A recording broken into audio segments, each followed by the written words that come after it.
আচ্ছা, আপনাদের আমি একটা প্রশ্ন করি, এবার উত্তর আপনারা দেন। আমার তো অনেকে প্রশ্ন করে, আমি একটু প্রশ্ন করি আপনাদের। আচ্ছা, ডক্টর ইউনূস কি পলিটিশিয়ান? আপনারা বলেন তো, আপনারা বুকে হাতে বলেন, ডক্টর ইউনূস কি পলিটিশিয়ান না ব্যবসায়ী? তিনি ব্যবসায়ী নাকি পলিটিশিয়ান? একটা শিশুও জানে যে রাজনীতি বলবে যে ব্যবসায়ী। আমাদের বাংলাদেশে চিঙ্কুমাম, মিঙ্কুমাম, সিঙ্কুমাম, টিঙ্কুমাম, ডিঙ্কুমাম যারা আছে, এরা এমনকি এই যে লুঙ্গি মাজাহার সহ হাউকাউ করতো সারাদিন। এই ব্যবসায়ীরা কেন ইয়েতে আসে, ব্যবসায়ীরা কেন রাজনীতিতে আসে? এই যে সংসদ আগে ছিল 5% রাজনীতি, ব্যবসায়ী এখন হয়ে গেছে 70%। এইভাবে আমরা 30 বছর, আমি যতদিন থেকে বাম রাজনীতিতে অংশ নিয়েছি, 30 বছর যাবতীয় প্রায় 25 বছর যাবতীয় দেখতেছি এই কথাগুলো তারা বলে এই যে দেখেন ব্যবসায়ীরা বেড়ে যাচ্ছে, ব্যবসায়ী বেড়ে যাচ্ছে। এবার 100% ব্যবসায়ী আর দুইটা নাবালক আছে। ব্যবসায়ী রাজনীতি করছে, নাবালক ভালো।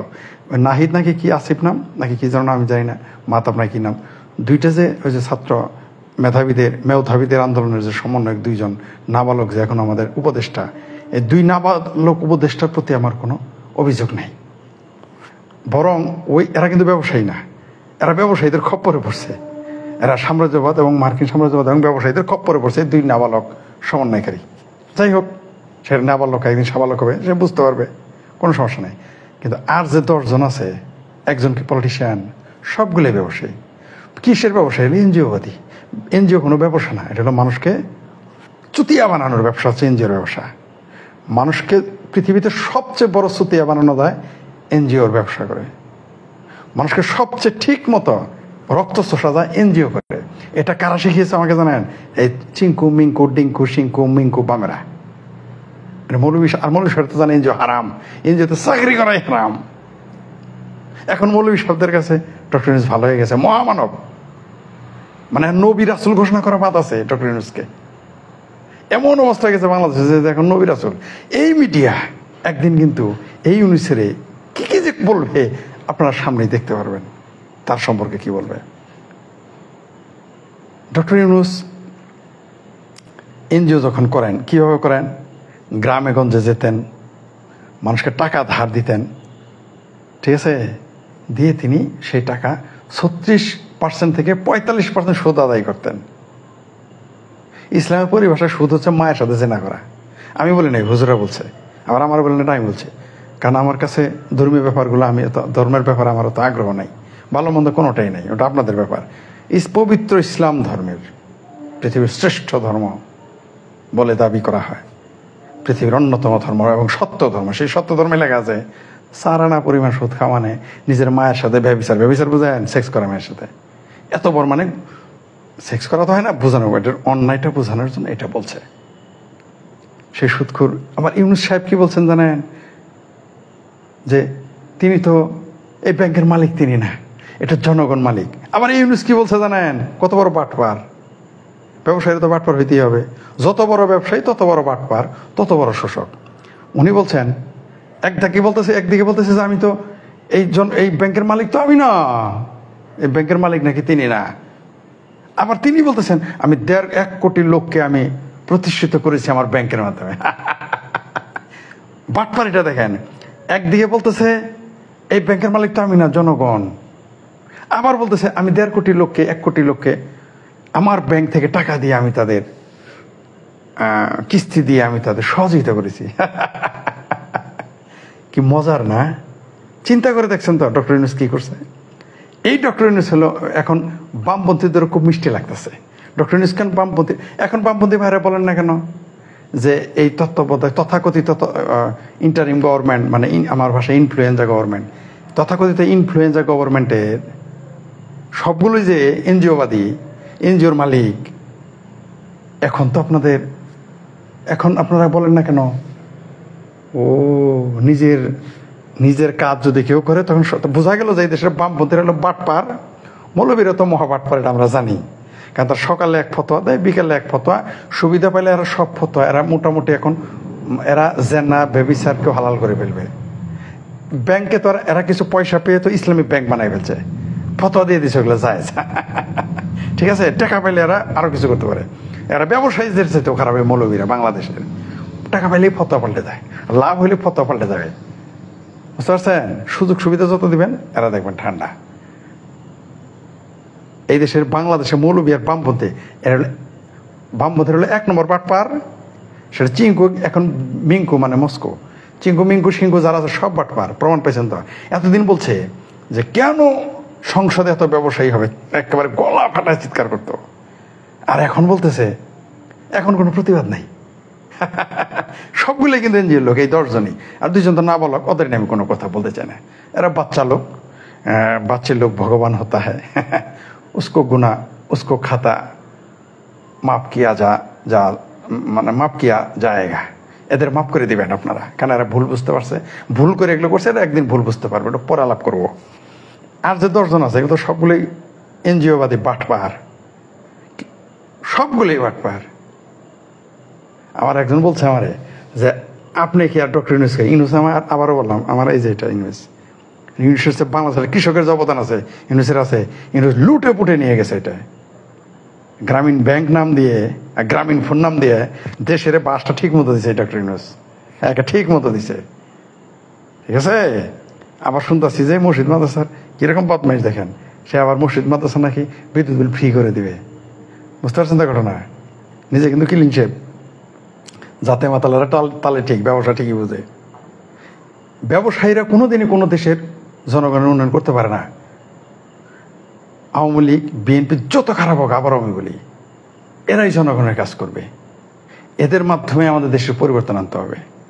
ওই এনজিওবাদী ব্যবসায়ী না, প্রশ্নই আসে না, প্রশ্নই আসে না। এখন খুব মিষ্টি লাগতেছে, যারা খুব খুশি হয়েছেন না যে ডক্টর ইউনুস কানছেন, ওই খুঁটির আমারও বসাই দিলে কালকে না ইন্টারিম গভর্নমেন্ট আমারও এরকম, আমি জানি আমারও বহুত চান্স হয়ে যাবে, আমাকে মহামানব বানাই হলো, আমি জানি বাংলাদেশে এটা স্বাভাবিক। কালকে যদি মনে করেন আমেরিকা থেকে বসাইছে, কালকে ইউনুসের কানটা ধরে বা তেলচোরার মতো পাটা ধরে ঢিল মেরে ফেলে দিল বঙ্গোপসাগরে, এটা তো দিবেই 2 দিনের পরে। সাদ্দামের পরিণতি দেখছেন তো, সাদ্দাম ছিল হি ইজ আওয়ার বয়। এই সাদ্দামকে আমেরিকানরা বলতো, আমেরিকান গভর্নমেন্ট বলতো, হোয়াইট হাউস বলতো হি ইজ আওয়ার বয়।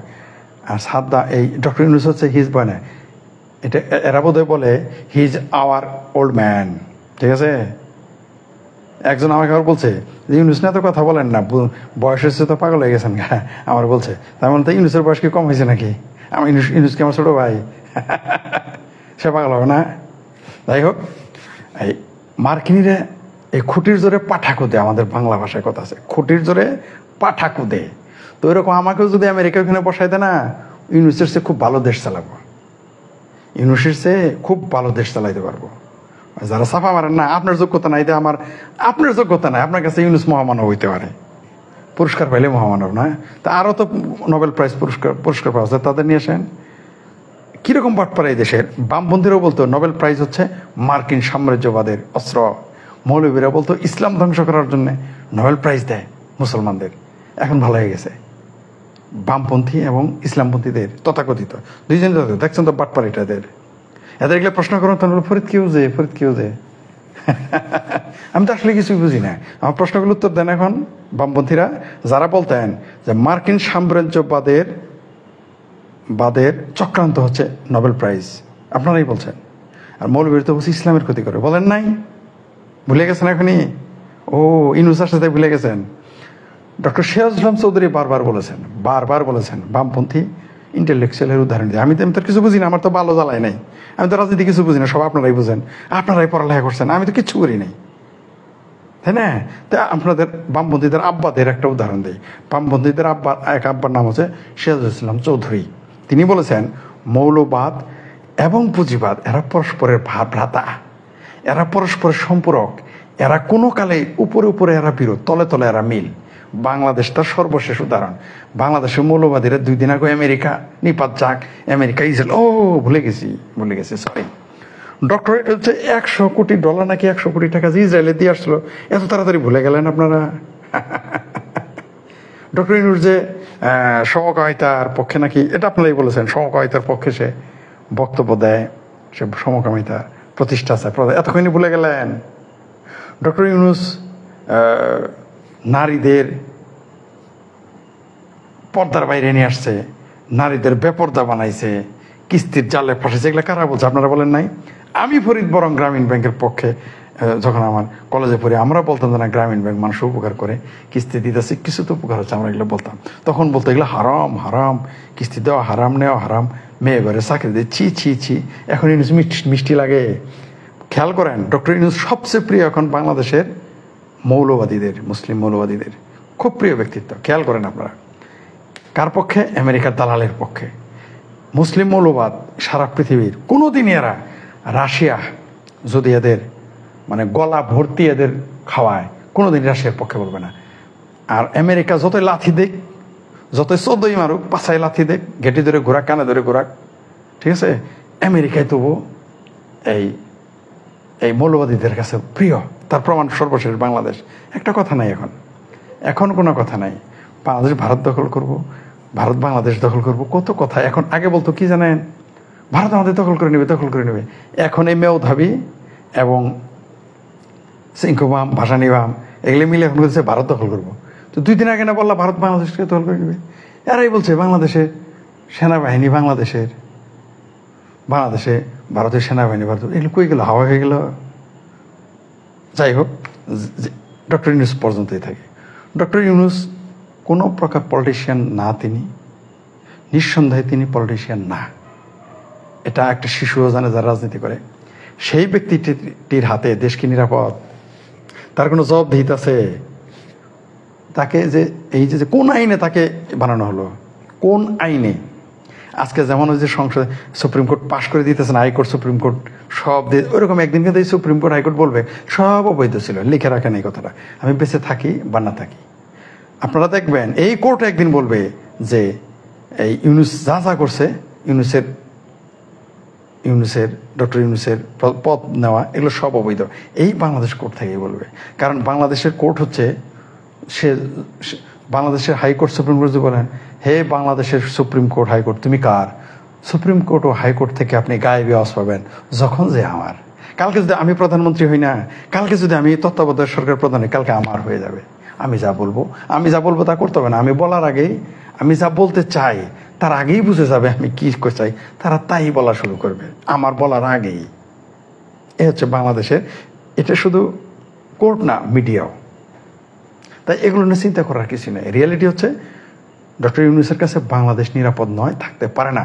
এরা সবগুলো এনজিওর লোক, এরা সবগুলো বাংলাদেশের ব্যবসায়ীরা তো লুটেরা, তার চেয়ে বড় লুটেরা এরা।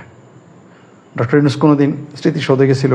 ডক্টর ইউনুস কোনোদিন কেন্দ্রীয় শহীদ মিনারে গিয়েছিল? যায় নাই। বরং রাজাকার আলবদর, এই যে দেখছি না আমরা সাইদি এমপিও তাও একবার হলো জীবনে গেছে, নিজামি গেছে, এই রাজাকার আলবদরের বাচ্চারা গেছে একদিন। কিন্তু ডক্টর ইউনুস কোনোদিন গেছে? যায় নাই। এই প্রশ্নটা কেন করেন না? এখন তার বাংলাদেশের দ্বিতীয় স্বাধীনতার নায়কদের জন্য তার দিল বেচেইন হয়ে গিয়েছে, বেচেইন হো গেয়া ডক্টর ইউনুসের। দ্বিতীয় স্বাধীনতা কত বড় কর্তব্য। আর ডক্টর ইউনুস বিরাট বড় পলিটিশিয়ান, তাই না? শিশু আমার পলিটিক্সে সে আমি পয়দা করছি কিছু ছাত্রলীগ, ছাত্রদল, তাদের মতো রাজনৈতিক জ্ঞান ডক্টর ইউনুসের নাই। ডক্টর ইউনুসের রাজনীতির পড়াইতে পারবো, বুঝতে পারছেন? আপনাদের কাছে খারাপ ভাষায় বলি, এটা আপনাদের কাছে আপনারা চাটেন, ডক্টর ইউনুসকে আপনারা চাটতে থাকেন, ওটা আপনাদের ব্যাপার। কারণ আপনারা জানেন সে মহামানব, আপনারা চাটতে থাকেন। আমি জানি সে রাজনৈতিক নাবালক এবং বদমাইশ রাজনৈতিকভাবে। সে ট্যাক্স ফাঁকি দেয় না এই দেশের 1200 কোটি টাকা।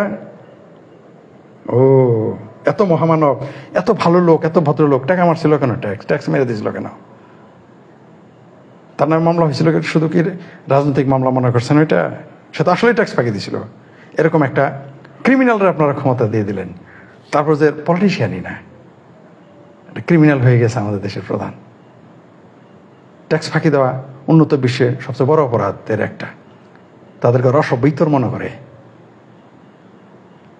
আর ডক্টর ইউনুস বলেন গ্রামীণ ব্যাংক আমেরিকায় করতে, গ্রামীণ ব্যাংক ইউরোপে করতে, গ্রামীণ ব্যাংক সুইডেনে করতে। পুঁজি পাট্টা খুঁজে পাবে না, করুক না যায়। নোবেল প্রাইজ ওইখানে যে আরো 2-4টা 10টা নিয়ে আসেন যায়। আমেরিকায় করুক দেখি। একবার নাকি ছিল ইউরোপে, গাট্টি বুসকা বেঁধে চলে আসছে ইউনুস। কারণ ওইখানে কাজ হয় নাই, কাজ জানে এটা একটা বাটপারি। কারণ তার কাছ থেকে ঋণই নেয় না। কারণ কোনো পাগলে কামড়াইছে যে 36% থেকে 45%, 45% ইন্টারেস্ট দেবে। এত পাগল হয়েছে ইউরোপীয়রা, হ্যাঁ, এত পাগল ইউরোপ। গ্রামীণ ব্যাংক ডক্টর ইউনুস বলেন আচ্ছা, ডক্টর ইউনূস যে বিদেশে ব্যাংক বানাইছিল, এই যে চাপা মারে যে গ্রামীণ ব্যাংকের মালিক তো আমি না, সাধারণ মানুষ। তাই গ্রামীণ ব্যাংক যে বিদেশে যে ইনভেস্ট করছিল এলাকা কার টাকা ছিল? হ্যাঁ, অপেক্ষা করেন, অপেক্ষা করেন, দেখেন দেশ ডক্টর ইউনূস নিজের ল্যাঙ্গট নিজের লেংটি মেরে পালাবে। শেখ হাসিনা থেকে পালাইতে বাধ্য করছেন আপনারা, ভেরি গুড। একজন স্বৈরাচার, একজন দুর্নীতিবাজের পৃষ্ঠপোষককে আপনার তাড়াইছেন, ভালো কথা। ডক্টর ইউনূস একটু ধরে রেখেন, সে তো নিজেই পালাবে, তারা তো আন্দোলন করতে হবে না। কারণ তার এই ফাঁকিবাজি বেশি দিন তো, আমরা যে এখানে আমাদের কাছে যারা ডক্টর ইউনূস কানা, তাদের কাছে আমাদের বয়ান ভালো লাগবে না, কোনোদিনই ভালো লাগবে না, আমরা জানি। কিন্তু সময় হলে আপনারা বুঝবেন। Wait and see. Doctor Yunus নিজের নেংটি মেরে পালাবে, এই পাবলিক তাকে জুতাবে, এই মিডিয়াই তাকে একদিন ভিলেন বানাবে। লিখে রাখেন। আবারও বলি, ডক্টর ইউনূস কোনো পলিটিশিয়ান না, সে হচ্ছে টোটালি একটা মার্কিন সাম্রাজ্যবাদের দালাল। ব্রিটেনে যেমন লর্ড ক্লাইভরে পাঠাইছিল, আমেরিকা তেমন ডক্টর ইউনূসে পাঠাইছে। সে হচ্ছে নব্য লর্ড ক্লাইভ হচ্ছে ডক্টর ইউনূস। ডক্টর ইউনূস নব্য লর্ড ক্লাইভ, সে হচ্ছে আমেরিকার পয়দা বাংলাদেশি লর্ড ক্লাইভ, যে আমেরিকার পক্ষে কাজ করবে। এর চেয়ে বেশি কিছু না, মনে রাখেন আপনারা। আমি জানি আপনাদের অনেকেই, তবে বামপন্থী যারা আছেন, আপনারা যারা বড় বাটপার, এটা এখন জাতির কাছে ক্লিয়ার হয়ে যাবে কিছুদিনের মধ্যে। আমার কাছে তো ক্লিয়ার, আপনারা তো কত বড় মিথ্যুক। ব্যবসায়ীরা আপনারা পছন্দ করেন না সংসদে, আর এখন 10 জন এনজিওবাদী নিয়ে আসছেন একেবারে খালি। এখন ডক্টর ইউনূস শুধু, ডক্টর ইউনূস কেবল তার কাজের মেয়ে রে, তার কাজের বুয়া রে ইন্টারিম গভর্নমেন্টের উপদেষ্টা বানানো বাদ রাখছে। এটাই বাদ রাখছে। বলে কোটা চলবে না, আত্মীয়করণ চলবে না। নিজের ভাতিজারে আনছে, নিজের সাবেক এমডিরে আনছে, নিজের অফিসের পিএসের, পুরো বাংলাদেশটারেই একটা গ্রামীণ ব্যাংক বানায় ফেলছে। গ্রামীণ ব্যাংকের অফিস মনে হয় যে ইউনূসটা গ্রামীণ ব্যাংকের অফিস বানায়, মানে বাংলাদেশটা এখন গ্রামীণ ব্যাংক। আজব ঘটনা। ইউনূসটা আবার বানায় ফেলতেছে গ্রামীণ, মানে এই বাংলাদেশটাকে। আর কেন বাংলাদেশে কেউ ছিল না? বাংলাদেশে এই 50 বছরে কয়েক হাজার এমপি হয়েছে, কয়েক হাজার। তাদের মধ্যে কেউ ছিল না প্রধানমন্ত্রী হইতে পারতো না এই দেশের, তাদের মধ্যে কেউ উপদেষ্টা হইতে পারতো না। ওই এনজিওর মালিকের বউ, এনজিওর মালিকের এমডি, এনজিওর মালিকের বান্ধবী, কেউ কেউ আবার একটু দুষ্ট লোকেরা ভিন্ন কথা বলছে। আমি ওগুলো ব্যক্তিগত চরিত্র নিয়ে কারো কথা বলতে চাই না, আমার নিজেরই আলোর দোষ আছে। ও তাই আমি আমার যেটা সেটা আমি কাউকে কিছু বলি না। কেমন হইল, কেমন দিলাম? যাই হোক, এখন শুধু আমার তো ধারণা যে যদি ইন্টারিম গভর্নমেন্ট ডক্টর ইউনূস প্রধান থাকে আর 5-6 বছর দেরি হয়, আমি নিশ্চিত ডক্টর ইউনূস তার বাড়ির কাজের বুয়ারে বা তার অফিসের সিকিউরিটি গার্ডের সে উপদেষ্টা বানাবে। আপনারা লিখে রাখেন। অবশ্য জাতির এত বড় বোকা না বাঙালি যে একে 6 বছর রাখবে, 6টা মাস জিতে দেন। আমি তো বলছি বিএনপির একে জুতা পিটা করবে, জুতা পিটা করে দেশ ছাড়া করবে। এই নব্য লর্ড ক্লাইভ ডক্টর ইউনূস, মার্কিন লর্ড ক্লাইভ, মনে রাখেন উনিকে মার্কিন Lord Clive. Just wait and see, আপনারা দেখেন, দেখতে পারবেন সে কি করে।